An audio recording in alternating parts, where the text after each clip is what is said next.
Another problem regarding pressure on a closed tank. So here, a manometer is attached to a tank containing three different fluids as shown in the figure below.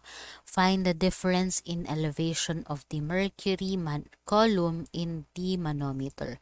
So, ibig lang namang sabihin, meron po tayo ditong naka-attach na manometer sa closed tank na ito. So, as you can see, merong air pressure sa taas. So, i-consider natin ang air pressure. Meron ding oil with specific gravity of 0.82. And then, sa ilalim, may water. Tapos, nag-attach daw siya dito ng manometer. So, yung manometer ay nagkaroon ng pressure difference, including this height. So, ang tinatanong is dy or the difference in elevation of the mercury column. Okay po. Tapos, given yung elevation niya, from 0 itong starting point mo, pataas siya. So, hanggang magdating siya sa 6 meters. So, ayan lang naman yung mga elevation. So, let's try to solve this problem. Yeah, nilipat ko lang yung ulit yung drawing. Wala na, hindi na ma-improve yung drawing na yun eh. So, the concept here again is the summation of pressure. So, paano po?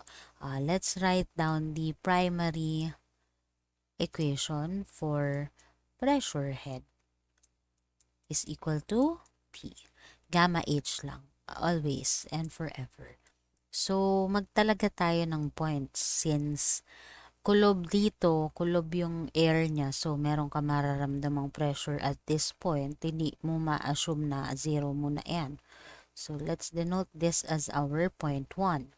And then this takip or topmost or pinakataas na parte, bababa tayo ng konting-konti papunta dito sa interface na ito.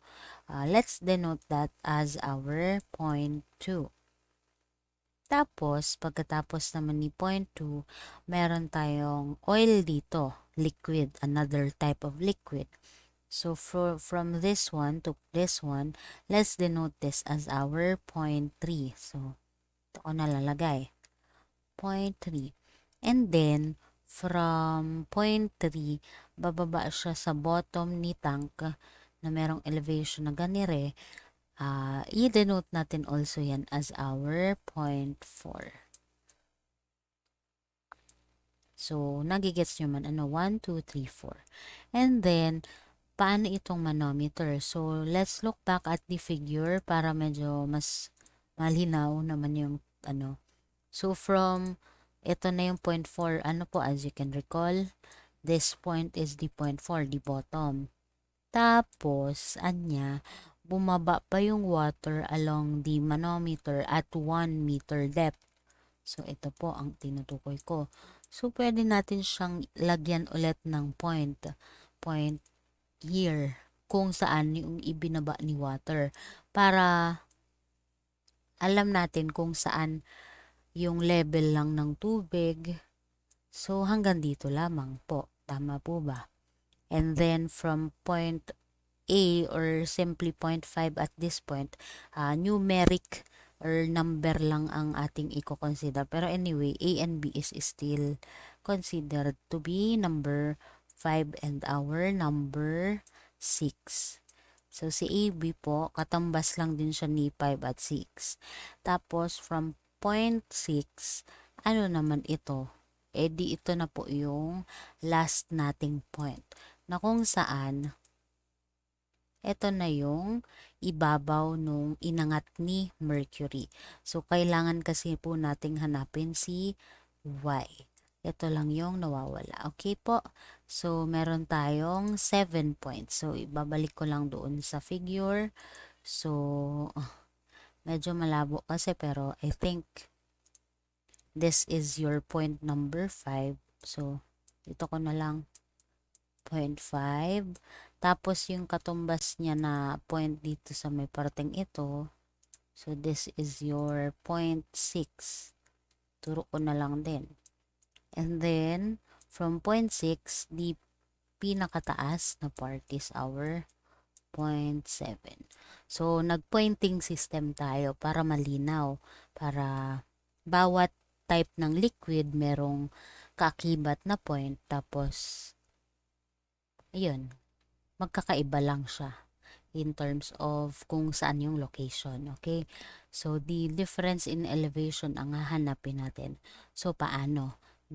Simulan na natin ang pagpo-points. So, from point 1 to 2, 1 to 2, 1 to 2, ang ating naramdaman pong pressure is the air pressure itself. Do we still need to know the unit weight and the height? Even if given na yung pressure, no need na kasi naka 30 kilopascal naman na. So, from the word itself, pressure na siya. So, from point 1 to 2, the only pressure na mararamdaman yan is the pressure due to the air pressure. Or, ilagay ko na lang po, PA is equal to 30 kilopascal. Tapos, from point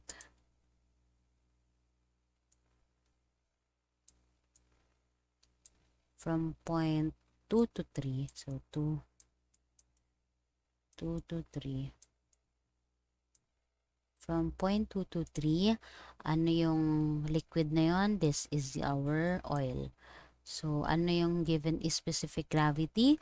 So, meron tayong 0.82 SG in terms of of unit weight is equal to the unit weight. Pagulo ng pagulo. So, SG is 0.82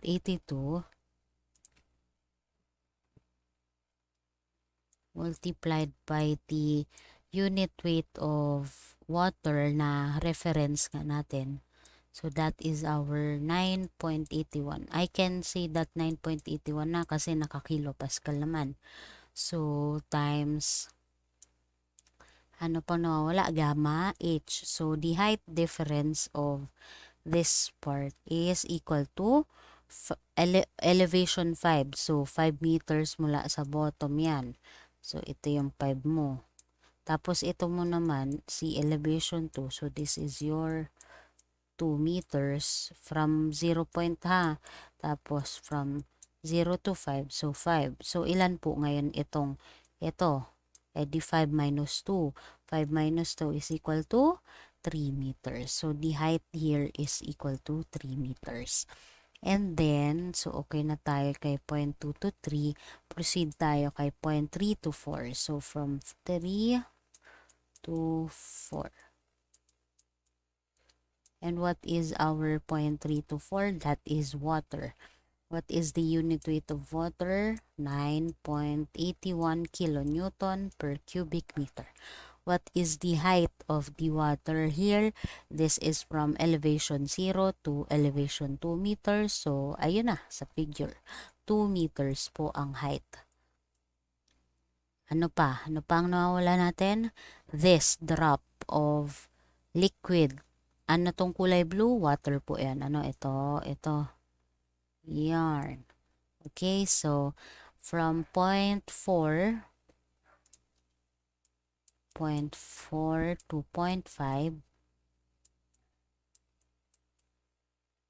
ilan ngayon? Ito na tayo ha, from point 4 to point 5. I-highlight ko. Hindi rin kita. Yellow, point 4 to point 5. So, ang drain up niya daw is 1 meter. So, ilan na po? 0.4 to 0.5. That is water. So, gamma H. Gamma H is 9.81 multiplied by yung ibinaba nung water na 1 meter. And then, from 0.5 to 6, anong napansin nyo? Yung ibinaba ni Mercury dito, siyang itataas din ni mercury. So, kumbaga, up and down. So, baba and then taas. That pressure here is already disregarded. Kaya dun sa unang module, 'di ba, napansin nyo, same elevation should be same number na lang. Pero in this case, wala lang. Gusto ko lang i-dissect yung points para makonsider din natin itong pi u.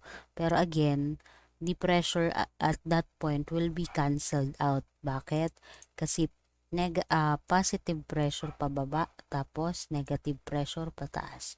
So, halos nagka-cancel out. So, the pressure dyan is 0. So, wala namang kasing difference in height. 'Di ba? Magkapantay naman po sila. So, yun lang naman.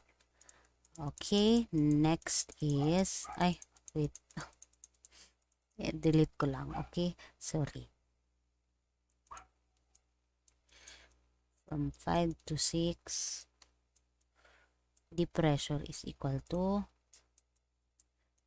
pressure is is 0. Okay, tapos from 6 to 7, so as you can see, the 6 to 7, umangat siya, nag-rise po yung ating tubig kasi ang flow nga natin is from 0.1 to 0.7.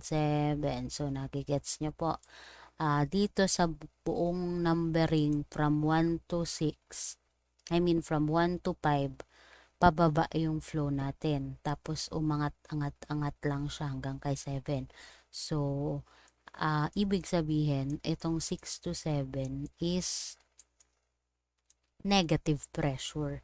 So, from 6 to 7, we now have the unit weight multiplied by the height, which is equal to, what is this liquid?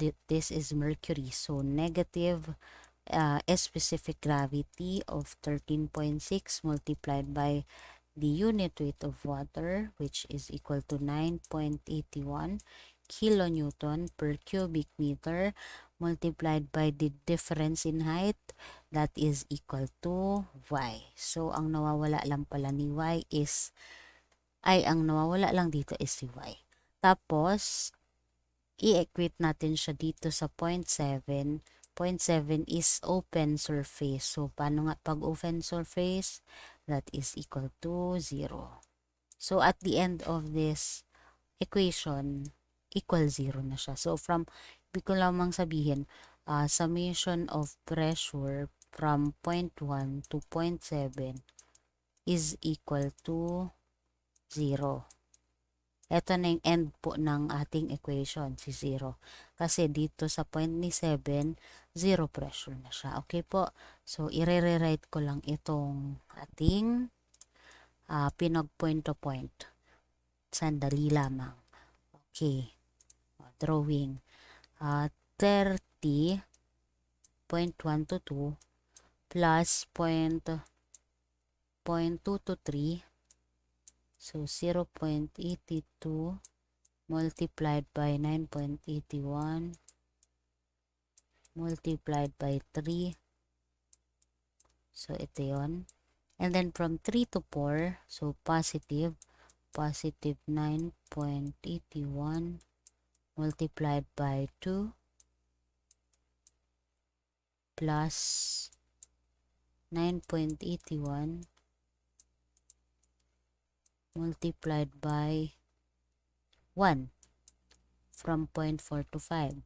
And then, P is equal to 0. So, kahit wag ko na ilagay, pero sige, P is equal to 0. Minus, sign convention, minus 13.6 multiplied by 9.81 by y. Y na lang kasi dito ang nawawala talaga.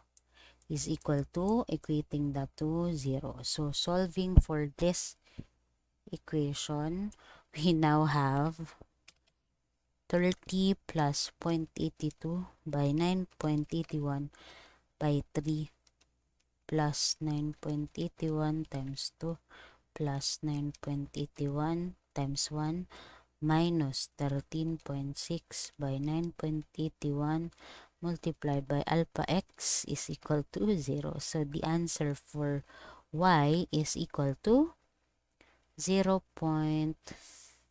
Wait, saan ko na siya ilalagay? Palitin ko lang to.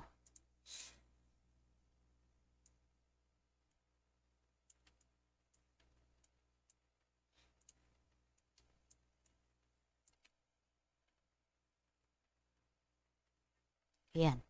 O di may space na tayo. Y is equal to 0.626 meters. So, ito na po ang ating sagot. So, ang concept nito, again, summation of the pressure from points 1, 2, 3, 4, 5, 6, and 7. Dinisect natin siya para mas madali nyong naiintindihan at hindi siya overwhelming kung bibilisan natin ng ganito ka dire-diretso. Okay, so that is the answer.